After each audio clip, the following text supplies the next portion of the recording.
Hello? Have you ever been afraid?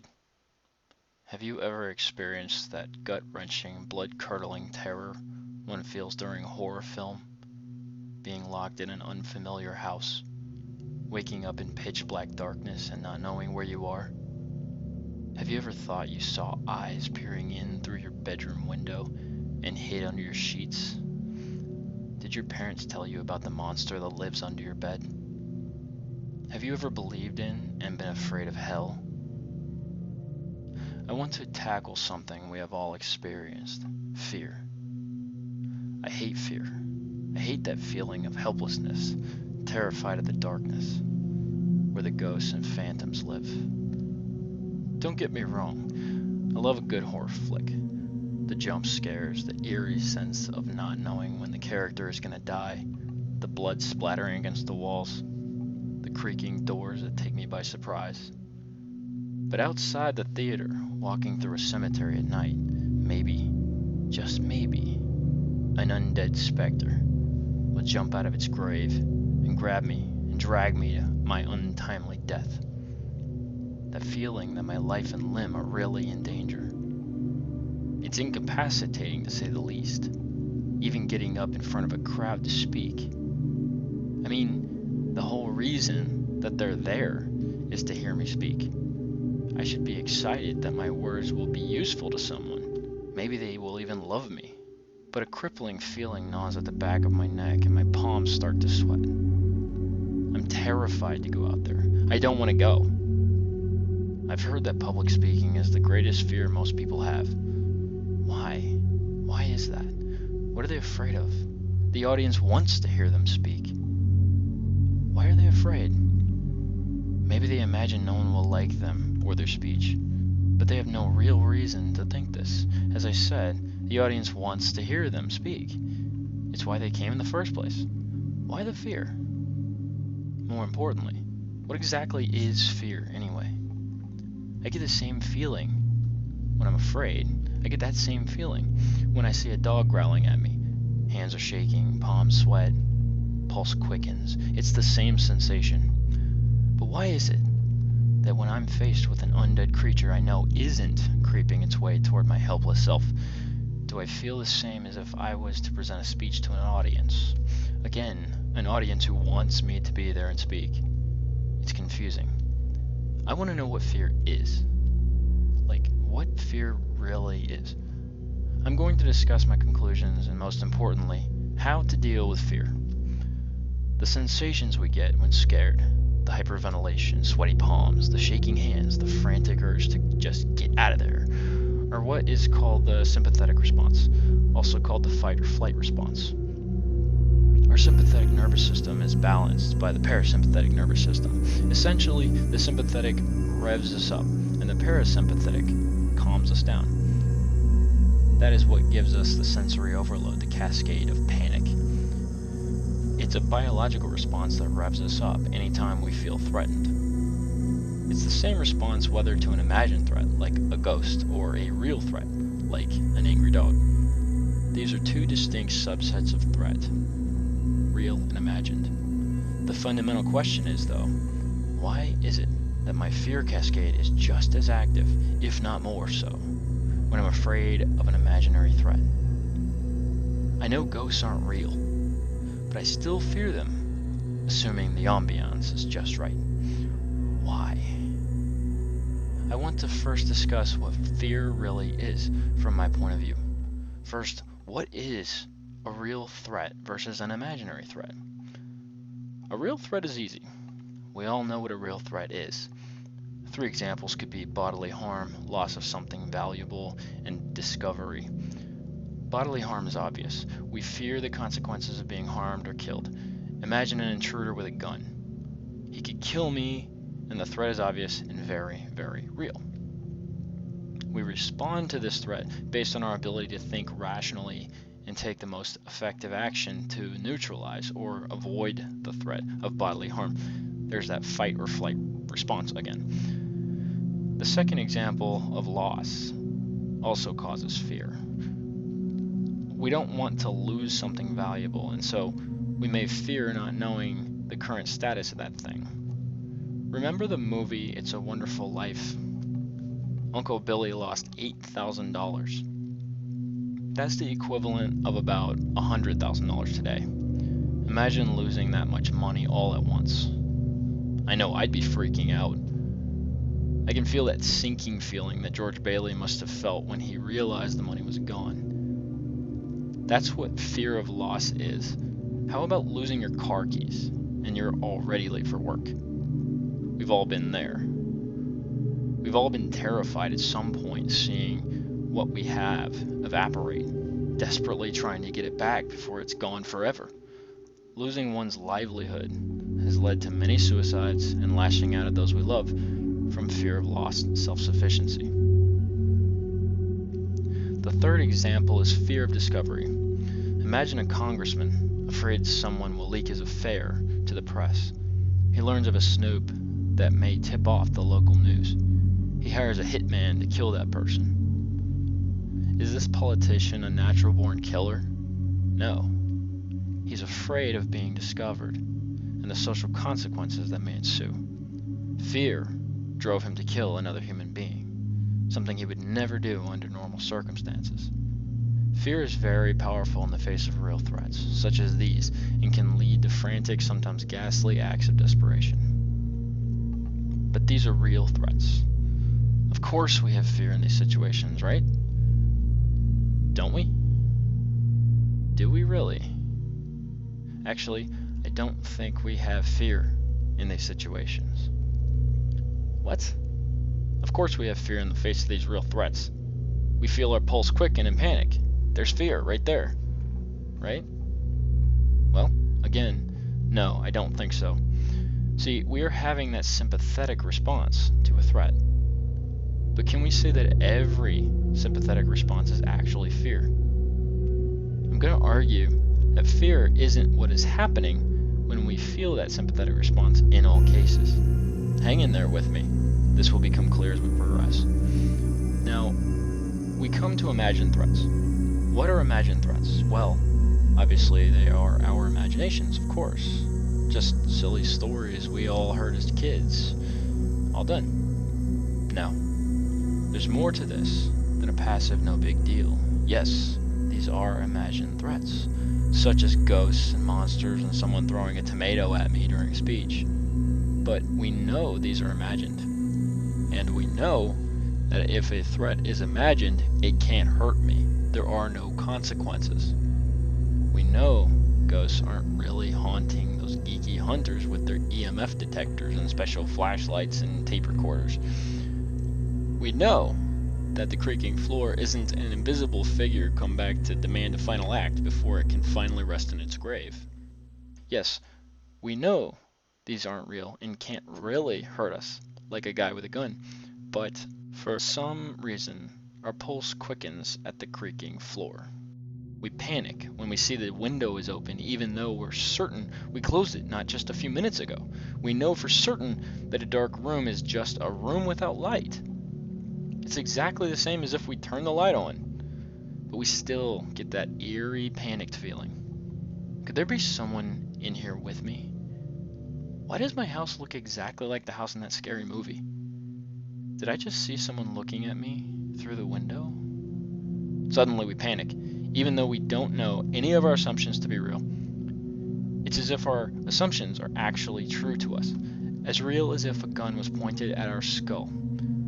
We certainly react to these assumptions exactly the same way as if there was a real threat in the room with us. Why? Well, here's the thing.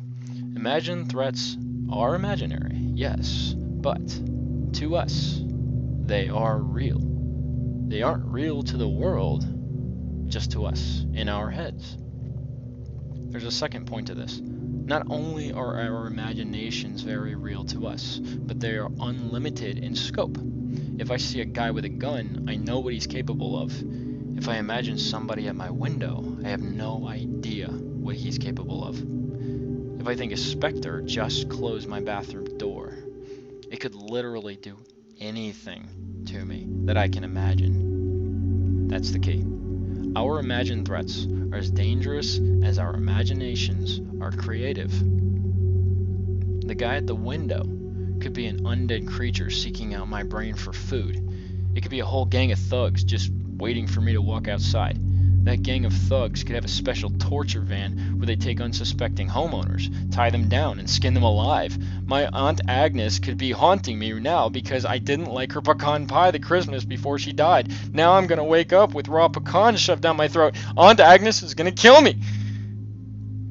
Plus she has a flamethrower. Our imaginations are very creative.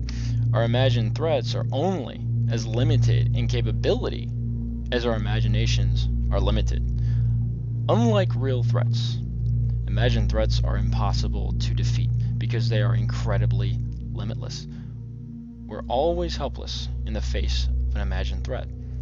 This is why I think we are more paralyzed by fear of our imaginations than by real-world threats that actually can kill us. Our awareness of anything cannot exceed our ability to imagine something. No, it is not our knowledge that limits our fear, but our imaginations. As infants, our imaginations are blank. As children, our imaginations are powerful. They fill in the gaps to our young, unaware minds. The dark harbors all kinds of anything we can conceive of.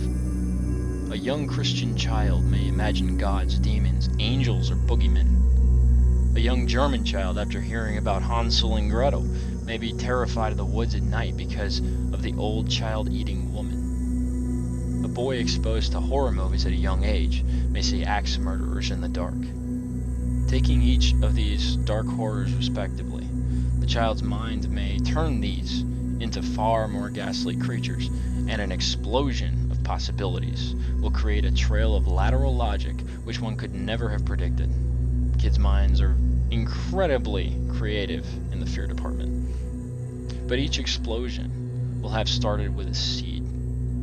They will pile onto that seed every possibility they have at their disposal, and the result can be truly terrifying. Are these children afraid of the dark itself? No. Are they afraid of a real demon or old child-eating woman?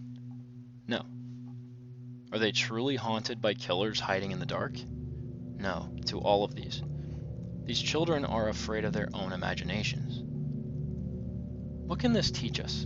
Well, all adults are nothing but old children. We adults do exactly the same thing. We fear our own imaginations. But so what? Notice we fear our own imaginations. We don't get a gun to fight off the ghosts. We don't get a posse to track down the old woman in the woods. We don't automatically prepare for the killer in the dark room just because we fear one may be there. We turn on the damn light. See, we fear imagination. We respond, either by fight or flight, to real threats. If you see a guy with a gun in your house, would you hide under your covers and wait for him to disappear? Or would you grab your firearm and get your shots off before he does? If you were afraid someone was at your window, you may see it as a real threat, but if you honestly didn't believe a real human was standing there, you would live with that gnawing feeling of fear and lose another night's sleep. See the difference? We fear imagination. We respond to real threats. Earlier, we saw the fight or flight was a response to threats, whether real or imagined.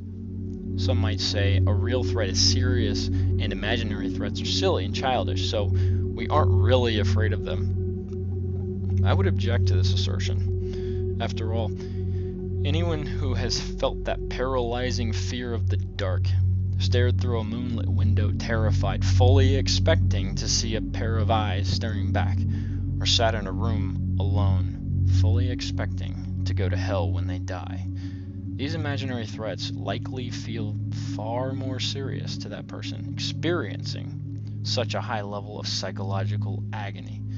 Indeed, a threat, even an empty one, can lead people to take extreme measures. So we're obviously really afraid of our imaginations. Can we say threats which lead to such extreme terrors and actions can really be called silly or childish? In fact, the fear itself is what leads to such actions, not the threats themselves. So, What is the real difference between a real versus an imagined threat? In a word, definition. Real threats are well defined in terms of physical reality. An intruder can hurt or kill you and nothing more. The loss of one's vehicle can limit your movement and cost you money and nothing more. As such, when we're aware of a threat in reality, we know how to properly respond to it. Imaginary threats are different. They're practically unlimited in scope and capability. Thus, one's mental monsters are also as evil and dangerous as our imaginations can possibly allow. And these dangerous, evil monsters are very real to the person's mind. See the difference? One is well defined, while the other is practically undefined in its capabilities. What is more fearful? An unbeatable threat of unimaginable evil, or a real, well-defined, self-limiting threat? This may become clearer if we mix the two concepts. Imagine a real intruder with a gun. Imagine that you can imbue that person with all the evil and power of your imagination. He may be able to hear every sound within the building, making hiding from him totally futile. He may turn into a snake creature that breathes fire. Or maybe he's an agent of the devil who will find you, shoot you in the face, cut your intestines out with his forked tongue, and drag your sorry soul to hell to be tormented for eternity. If you can imagine it, he can embody it. See how terrifying an imaginary threat can be? But the real intruder can only kill you. If he could damn your soul, the bullet would be the least of your problems. The question we're addressing is, what is fear exactly? Well, we have already established that there are two subsets of threat, real and imaginary. I submit that fear is exclusively our fight or flight response to imagined threats. And again, remember, a purely imaginary threat is inconsequential and harmless. Now, one may say, aren't we afraid of the guy with the gun? I would say no.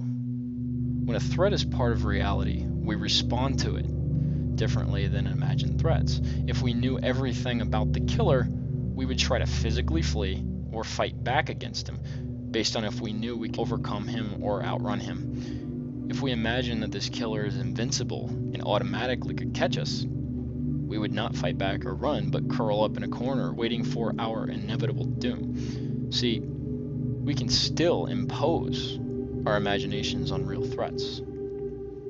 Our fear only manifests itself if we don't know everything and require our imaginations to fill in the gaps, just as children do. But if we encountered a threat without an imaginary imposition, we would only respond to the reality of the situation. Essentially, the more defined the threat, the less fear we experience. With no gaps for our imaginations to fill in, we have no fear at all. Simply a problem to solve. We would not fear him at all. We would still have a fast heart rate, fast breathing, and sweaty palms, but not out of fear. Our sympathetic response is more similar to an athletic competition. Urgency, not panic, is what we are really feeling. The difference is clear. Real threats are capable of being responded to in a meaningful way. Imaginary threats leave us defenseless and helpless every time. Why are we defenseless in the face of imagined threats? Can you imagine a resistance action that could defeat a limitless enemy? For every response to protect ourselves, we can always imagine a greater response on the part of the imagined threat. Remember, imagined threats are only limited by our imagination, and therefore imagined threats are pretty much limitless to our minds. Thus, they are always impossible to be defeated by us real terrestrial human beings. Our imaginations will always win against simple people. Ghosts are invisible and can go through walls. Killers that scare us are always faster, quicker, and more deadly than we could resist. We cannot resist a magical threat with our fists. Many of us are afraid of the dark, even in adulthood. Why? It's the fear of the unknown. There could be anything in there. As such, there is at least to our minds. Everything we can imagine in there. Monsters, boogeymen, demons, everything is a possibility. As such, we can become paralyzed by fear, break down and cry. Maybe we run away from the dark place, suggesting that fear of the unknown can be the same as fear of the known, arguing against my assertion that fear is strictly applied to imaginary threats. After all, we likely would run away from the guy with the gun. But if we stop running and think, we have no reason to be running away from the dark at all. The fear, like the threat, is completely irrational. We're running from the enclosed area, which, if illuminated, is just as harmless as a warm hug from a loved one, assuming your loved one isn't Jeffrey Dahmer. So, the idea that fear is only a phenomena in the face of imagined threats, not real threats, makes sense if worded this way. Fear is only present when the threat is not fully known. Fear only applies to the unknown. After all, if the threat is fully known, our imaginations become completely superfluous. What gaps do we need to fill with our imaginations if we know everything about the threat? Now, if we accept that fear only applies to the unknown, what can we do with this idea? How does it benefit us to assume this? Well, the only way to rid ourselves of fear must be to learn more about the threat. A person normally paralyzed by fear, now armed with this new knowledge, would become a fearless, though cautious, investigator. Consider something we cannot gain new information about. Spirituality, for example. I'm a former Christian. I was fed endless tales of fire and demons as a child. I still, to this day, harbor a sinking feeling when I think about my inevitable death. Why? My imagination has a very vivid picture of endless torture. But do I really have a good reason to fear death? Not if this new definition of fear is valid. That is, if fear only applies to imagined threats. If I'm afraid of hell, at least as far as I know, hell is as imaginary as my winning lottery ticket. The proselyte's greatest weapon and recruiting tool is fear.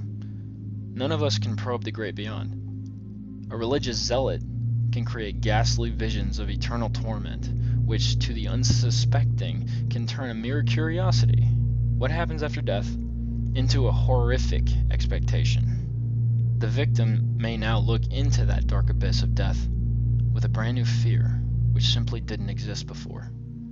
The darkness of eternal rest becomes a hot oven, black as pitch, just big enough to fit his damned body through the door. An oven full of poisonous snakes and biting insects. He imagines waking up after death and being shoved mercilessly into this claustrophobic box, so hot he can feel his skin melting from his fingers as the door slams shut forever. This oven's internal grate is covered by blazing hot needles, which tear at his sizzling flesh. Suddenly he can feel movement against his left side. A viper lunges from the darkness, clamping its fangs onto our victim's face, his eyeballs pierced by the beast's fangs.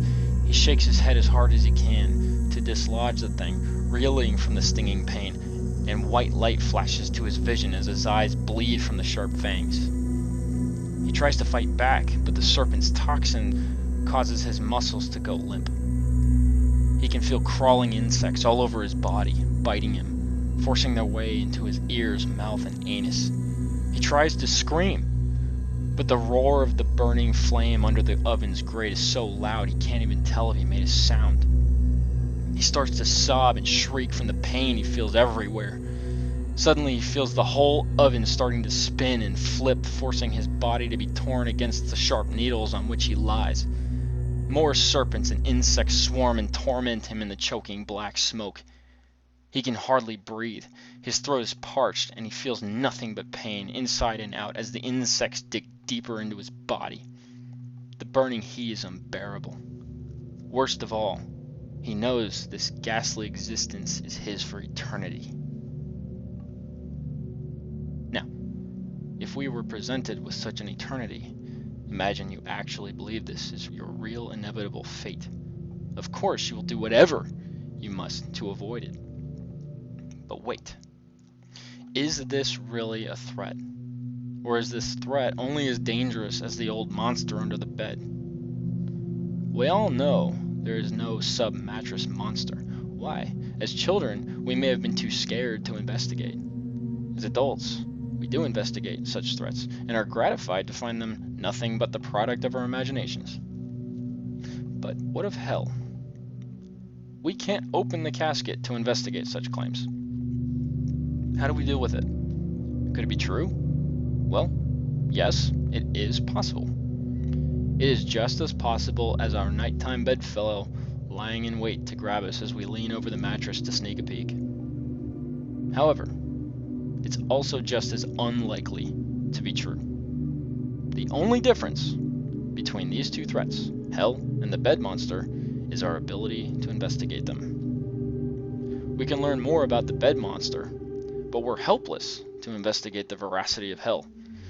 As such, the proselyte Christian can be as graphic as they want in order to manipulate their target with fear, and in many cases, it works. Why does it work? Because all we have to go on are their descriptions. If we imagine their images, however false they may be, our imaginations just now filled in the unknown world of death, no matter how false that picture of death really is. But we can't verify it, so we're left helpless in the face of an eternity as gruesome as our imaginations can create. Now we return to our definition of fear. Fear only exists when imagined threats are perceived. Again, fear can only exist when we lack real information about a threat. If we have real knowledge about the threat, we no longer fear that threat. We just deal with it. If there is a hell, we would simply deal with it once we actually encounter it. This is the best we can do.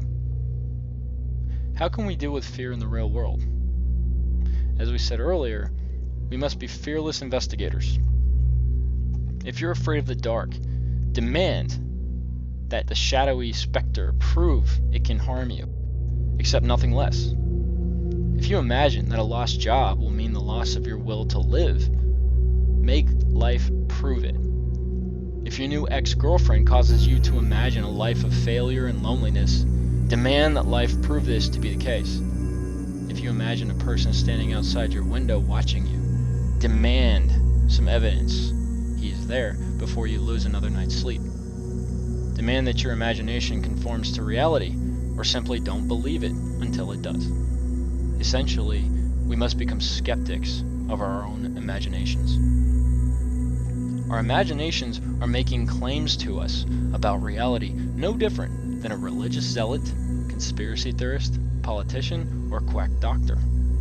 As skeptics, we always demand that these people prove their claims before accepting them for ourselves.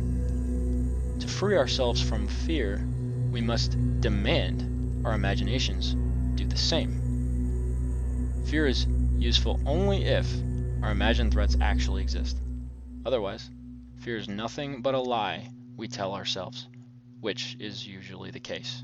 The situation is usually not as bad as we imagine. Take fear as a suggestion that we lack information, nothing more. A fear of hell should be seen this way, simply a suggestion that we don't have enough information about what comes after we die. Fear of hell is not a suggestion that there is, in fact, a hell. Again, a fear of hell is not a suggestion that there actually is, in fact, a real hell. Fear should not cause us to act, only investigate. When the hairs on the back of your neck stand up and your hands shake, think, I must find out what is really going on. Eagerly investigate the claim your imagination is making. Remember, until the threat is real, it is literally harmless. Only when you see the slime-covered monster standing there ready to pounce should you run. Remember, fear is not a suggestion that a threat is real and imminent. Fear is your first sign of ignorance. Learn more, and the fear will evaporate. See the imagined threat in the full light of day, and it suddenly doesn't look so scary. It's only when the threat is not well defined that we truly fear it. When it is well defined, we just deal with it. If learning more is not an option, such as an afterlife of eternal torment, you must decide that all fear-based threats are imaginary until proven otherwise. That is, imaginary and harmless. You must decide with steeled conviction that an undefined threat is no threat at all. This is the best we can do. I hope this perspective on fear gives someone listening a new way of thinking about their own fear, and maybe a way to overcome it. It has certainly helped me. Thanks for listening.